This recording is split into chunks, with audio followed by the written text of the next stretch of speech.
கிறிஸ்துவில் பிரியமானவர்களே, ஆண்டவராக இயேசு கிறிஸ்துவின் நாமத்திலே உங்கள் யாவரையும் வாழ்த்தி ஆசீர்வதிக்கிறேன். இந்த நாளுக்கென்று தேவன் நமக்கு அருளி இருக்கும் ஜீவ வார்த்தை 2 நாளாகமத்தின் புஸ்தகம் 20ஆம் அதிகாரம் 17வது வசனத்தின் ஒரு பகுதியாயிருக்கிறது. நீங்கள் தரித்து நின்று கர்த்தர் உங்களுக்கு செய்யும் இரட்சிப்பை பாருங்கள், பயப்படாமலும் கலங்காமலும் இருங்கள். என கேட்கிற தேவனுடைய பிள்ளைகளே, யூதாவின் ராஜாவாகிய யோசபாத்துக்கும் அவன் ஜனங்களுக்கும் தேவன் அருளின வாக்குத்தத்த வசனத்தை இன்றைக்கு நமக்கு தேவன் உறுதிப்படுத்தி இருக்கிறார். இந்த நாள் மகத்துவமான வெற்றியின் நாளாயிருக்கிறது.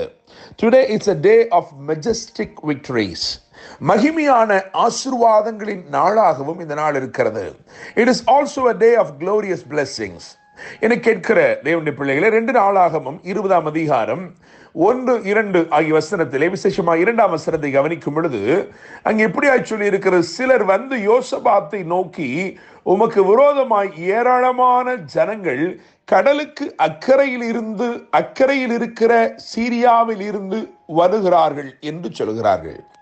எனவே இந்த பிரச்சனை என்பது சமுத்திரத்திற்கு அப்பால் தூரத்திலிருந்து வருகிற பிரச்சனையாய் இருந்தது. The problem was overseas. என கேட்கிற தேவனுடைய பிள்ளைகளே, இந்த பிரச்சனை நிமித்தமாக கேள்விப்பட்ட இந்த செய்தி நிமித்தமாய் கேள்விப்பட்ட இந்த பிரச்சனை நிமித்தமாய் 3ஆம் வசனத்தில் எழுதியிருக்கிறது, அப்பொழுது யோசபாத் பயந்து என்று எழுதியிருக்கிறது. மாத்திரமல்ல 12ஆம் வசனத்தை கவனிக்கும் பொழுது அவன் ஏறெடுக்கிற விண்ணப்பத்திலே அவன் இப்படியாய் சொல்லுகிறான், ஆண்டவரே, நிற்க எங்களுக்கு பலனில்லை, நாங்கள் செய்ய வேண்டியது இன்னதென்று எங்களுக்கு தெரியவில்லை என்று சொல்லுகிறான். என கேட்கிற தேவனுடைய பிள்ளைகளே, அவன் பயந்து என்று எழுதியிருக்கிறது. மாத்திரமல்ல அவனே சொல்லுகிறான், எனக்கு பலனில்லை, நிற்க பலனில்லை, என்ன செய்ய வேண்டும் என்று எங்களுக்கு தெரியவில்லை.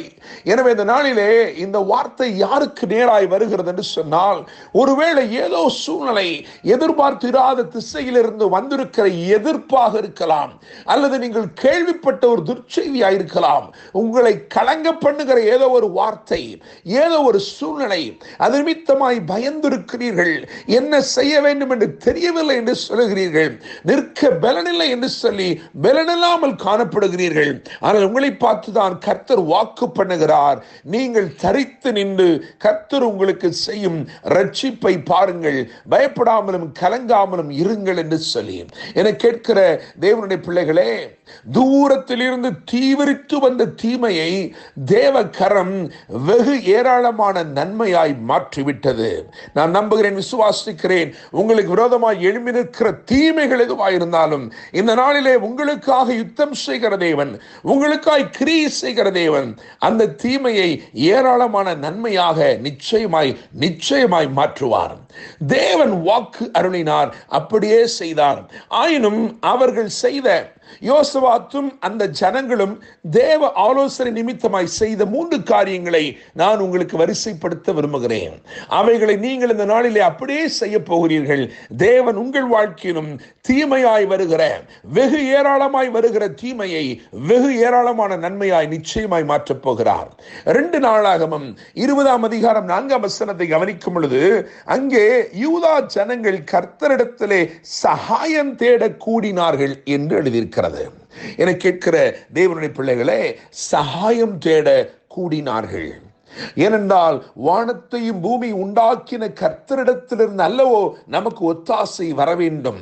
எனவே சகாயம் தேட கூடினார்கள். தாவீது சொல்லுகிறான், இக்கட்டில் எங்களுக்கு உதவி செய்யும் மனுஷருடைய உதவி விருதா என்று சொல்லி. எனவே உதவி செய்யக்கூடிய அவருடைய சமூகத்தை தேடினார்கள், சகாயம் தேட கூடினார்கள். இரண்டாவதாக 2 நாளாகமம் 20ஆம் அதிகாரம் 19ஆம் வசனத்தை பார்க்கும் பொழுது அங்கே எழுதியிருக்கிறது, கோகாத்தியரின் புத்திரரிலும் கோராகியரின் புத்திரரிலும் இருந்த லேவியர் எழுந்திருந்த இஸ்ரவேலின் தேவனாகிய கர்த்தரை மகா சத்தத்தோட கெம்பீரமாய் துதித்தார்கள். என கேட்கும் தேவனுடைய பிள்ளைகளே, முதலாவதாக சகாயம் தேட கூடினார்கள், இரண்டாவது சத்தத்தை உயர்த்தி பாடினார்கள். சகாயம் தேட கூடினார்கள், சத்தத்தை உயர்த்தி பாடினார்கள். என கேட்கும் தேவனுடைய பிள்ளைகளே, பாடகரை நிறுத்தினார் என்று எழுதியிருக்கிறது. யோசித்து பாருங்கள், ஒரு பெரிய யுத்தம், அந்த யுத்தத்தை செய்வதற்கு அணிவகுத்து வருகிற ஒரு பெருங்கூட்டம் அவர்களுக்கு விரோதமாய் பட்டயத்தை பிடிக்கிறவர்களை நிறுத்தாமல் அந்த பட்டயத்தை பிடிக்கிறவர்களுக்கு முன்பதாக பாடுகிறவர்களை நிறுத்தினான். ஏனென்றால் கர்த்தர் கொடுத்த வாக்குத்தத்தத்தின் பேரிலே அவன் கழிகூற தொடங்கிவிட்டான். அவன் நம்பிவிட்டான். கர்த்தர் சொன்ன வார்த்தையை அவ்வளவாய் நம்பினான். எனவே அவன் பட்டயத்தை பிடிக்கிறவர்களை பிரதானப்படுத்தாமல் பாடி துதி செய்கிறவர்களை பிரதானப்படுத்தினான். மூன்றாவதாக 2 நாளாகமத்தின் புஸ்தகம் 20ஆம் அதிகாரம் 17ஆம் வசனத்தை வாசிக்கும் பொழுது அந்த 17ஆம் வசனத்தின் வசனம் இப்படியாய் சொல்லுகிறது, நீங்கள் தரித்து நின்று என்று சொல்லி.